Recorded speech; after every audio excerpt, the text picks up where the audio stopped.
Greetings, Diocese of Olympia, and all those who might be watching.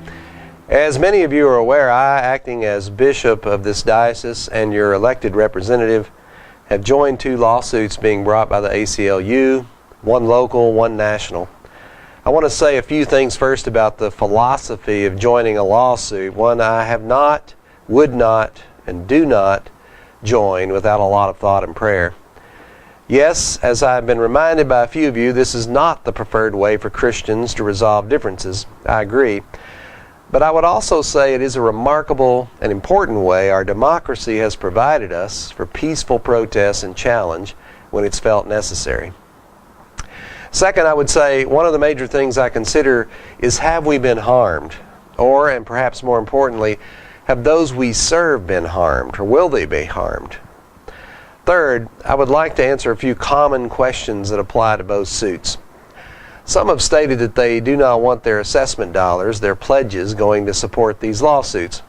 I can assure you they are not. We are not paying a dime to support either one. We have only lent our name as a plaintiff who has been damaged by the actions we would like to see changed. Another concern has been stated in different ways, but basically falls under this rubric that politics does not belong in the pulpit. And then some go farther and suggest that politics should not be spoken of at all by any church or church leader. Well, I have a nuanced response to that, you might say, but I want to share it. I tend to agree about the pulpit.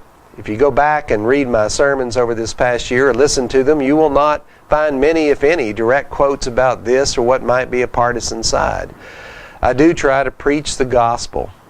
But of course, there will be many who make assumptions and will find it so. We are political creatures by nature anyway, whether we like it or not. We can't eradicate that completely from our lives. So it's always a discernment. But I do have a philosophy that although the sermon is sometimes envisioned as a conversation, in reality it's not. It's one-way communication. Some have suggested that the church not speak at all. One person that wrote to me even suggested that the church should be in the business of changing hearts, not politics, as if the two are not at all related or connected. This same person quoted author Edmund Burke's book, Reflection on the Revolution in France, and came across this advice and sent it to me. And I quote from the book, "Yet politics and the pulpit are on terms of little agreement. No sound ought to be heard in the church but the healing voice of Christian charity. The cause of civil liberty and civil government gains as little as that of religion by the confusion of duties. Surely the church is a place where one day's truce ought to be allowed to the dissensions and animosities of mankind." Unquote. I was thankful for his inquiry. We actually did go back and forth for a while in a civil conversation. I suggested that he was using this quote to suggest that the church should also, on all issues in the polis, simply sit in the corner and remain quiet. And I would only suggest as a Christian how thankful I am that Jesus did not take Burke's advice or his. Jesus could have simply gone to the synagogue, said his prayers, and gone on to his carpentry work after. Instead, he challenged the principalities and powers, and in the end, paid with his life through capital punishment by the state. It is that very event that begins the center and core of our faith. Chesterton once stated something close to this. It's not that Christianity is all that bad. It's just that no one's ever tried it yet. Church is not necessarily Christianity, especially when we domesticate it, tame it, build it in our image so that we can rationalize any action or life we choose to follow. We do have to pay attention to what we do and say, always. However, to suggest the church should be muzzled may be convenient if it's not saying what you want it to say. But that concept has really no basis in any history of our country or our faith. Some bring up separation of church and state, and I've said enough about my thoughts on that already. That principle was meant to mean that neither would become the other, and that partisanship would not invade either. And I agree with those. But to suggest it means that neither should ever speak to the other, well, I wholeheartedly disagree on that. One other common question has been that I alone have decided to put the Diocese of Olympia's name on something many do not agree with. In a sense, that's true, but it's also canonically true. The bishop in our polity does have the right to do just this. I can decide without counsel. I didn't in these cases, and you need to know that.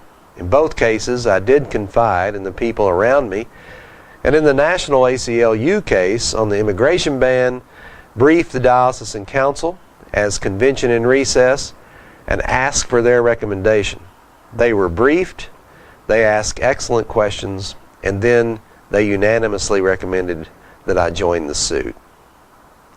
Here's the shortest way I can say this. I would most likely never join a lawsuit simply to make a point. That's not the way to do it. I didn't get up one morning and decide I wanted to find a way to sue our government. Far from it. It comes down to a question of harm to our ministry, to those we serve, and what Bible ways we have to protest that harm, to try to correct that harm and make a remedy. In these two cases, I felt this was one way, if not the only way, to do that.